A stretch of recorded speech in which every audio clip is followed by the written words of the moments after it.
they're very close friends, he and Johnny.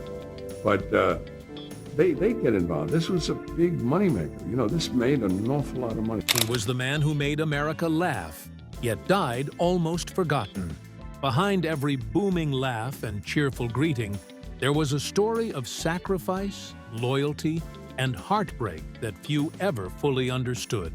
Ed McMahon wasn't just Johnny Carson's sidekick.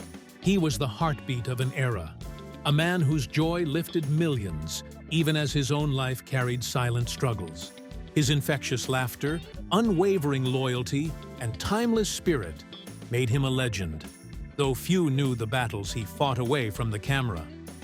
From the earliest days of his life, Ed was a performer at heart. Born into a world that demanded resilience, he worked odd jobs as a young man, from delivering newspapers to barker at a Maine carnival. There, he honed a voice that captured attention and commanded crowds. Even as a teenager, his natural charisma was undeniable.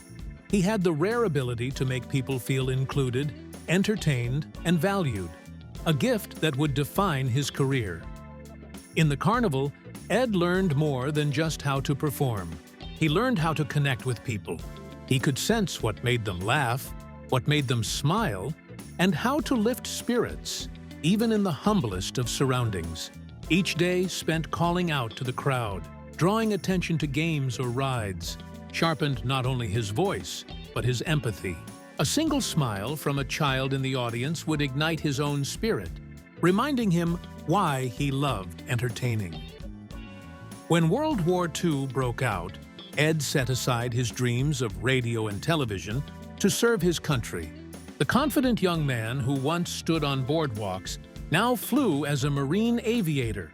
Though the war ended before he saw action in the Pacific, Ed's service didn't stop there. During the Korean War, he returned to duty, flying 85 combat missions and earning 6 air medals for bravery. Imagine the courage it took to sit in a cockpit, thousands of feet above hostile territory, knowing that a single mistake could be fatal. Yet Ed never wavered. The discipline, resilience, and quiet heroism he learned in the skies would shape every part of his life, teaching him patience, timing, and how to read people, skills that would serve him well on the stage. After the wars, Ed returned to civilian life, carrying the weight of his experiences and a renewed sense of purpose. He studied at Catholic University under Father Gilbert Hartke, a celebrated playwright who saw in Ed not only a captivating voice, but an undeniable presence. McMahon thrived, balancing rigorous coursework, performances, and fundraising for a new theater. It wasn't just his talent, but his work ethic that set him apart.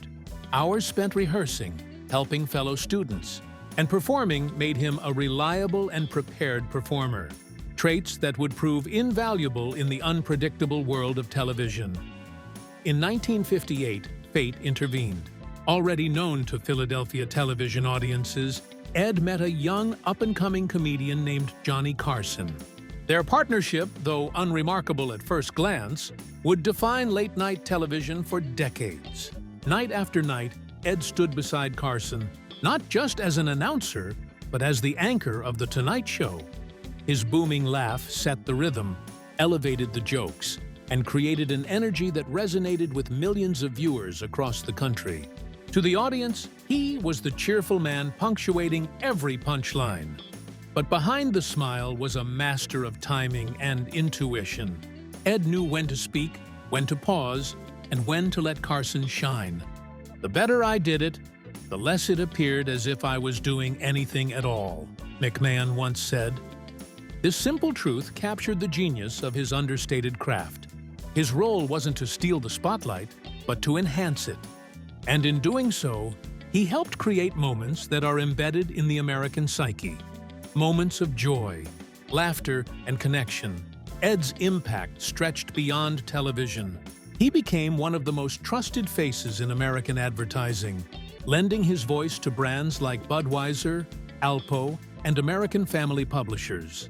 His association with Budweiser, in particular, earned him the affectionate nickname Mr. Budweiser. McMahon's charm also translated to film. With roles in The Incident, 1967, Fun with Dick and Jane, 1977, and Butterfly, 1982, where his warmth and reliability shone through in every performance. Behind the fame, Ed's personal life was marked by both joy and hardship. He married Alice Farrell during his military years, raising 4 children while pursuing his dreams. His later marriage to Victoria Valentine brought the adoption of a daughter, but the pressures of show business, along with financial strain, put cracks in the foundation. In the late 1980s, Ed found love again with Pamela Hearn, a flight attendant whose loyalty would be a constant in his later years. Despite the adoration of millions, Ed faced tremendous challenges.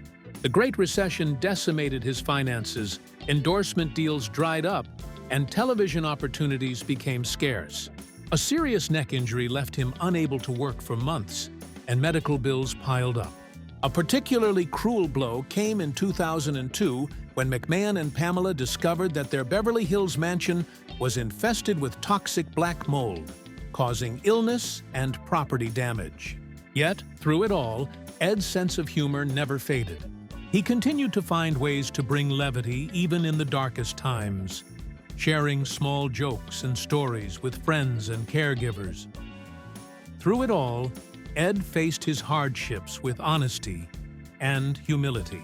If you spend more than you make, and you have a few divorces, it catches up with you, he said, not with bitterness, but reflective candor. His story is a reminder that even the brightest stars face struggles, where fame and talent can't shield them from life's challenges. What made Ed McMahon remarkable wasn't just his career success, but his character, his generosity, kindness, and resilience. Those who knew him said his downfall wasn't rooted in greed, but in the generosity that sometimes left him vulnerable. His laughter, warmth, and unwavering spirit remained constant, even in the face of hardship. In his final years, Ed's health began to fail. In February 2009, he was admitted to the Ronald Reagan UCLA Medical Center with pneumonia and complications from a series of health issues. Years of chronic pain and reduced mobility had weakened him, but his warmth remained intact. Friends and colleagues often visited, sharing memories of The Tonight Show and the laughter he had shared. His wife, Pamela, was his constant support. On June 23, 2009, Ed McMahon passed away peacefully in his sleep at the age of 86. The news sent waves of sadness across the entertainment world. For millions of Americans, it marked the end of an era, one that had been defined by a man who stood beside Johnny Carson and became legendary in his own right. Though Ed McMahon left the world without the wealth or stability his fame promised, his true riches were immeasurable. He gave joy to millions, created iconic television moments, and showed that greatness doesn't always reside in the spotlight. Sometimes it resides in the loyalty and presence of the man standing beside it. His voice may have faded, but the echo of "Here's Johnny" continues to carry his spirit, reminding us that behind every legend is someone whose presence made it shine brighter. Ed McMahon's story is one of triumph and struggle, laughter and loss, generosity and resilience.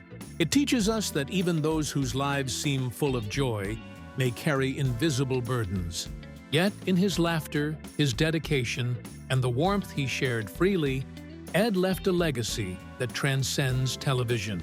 He showed us that true greatness isn't about the spotlight. It's about the light you bring to others' lives, the laughter you share, and the loyalty you uphold when no one is watching. Behind the booming voice, behind the iconic smile, behind the laughter that became a national treasure, was a man who embodied generosity, courage, and love.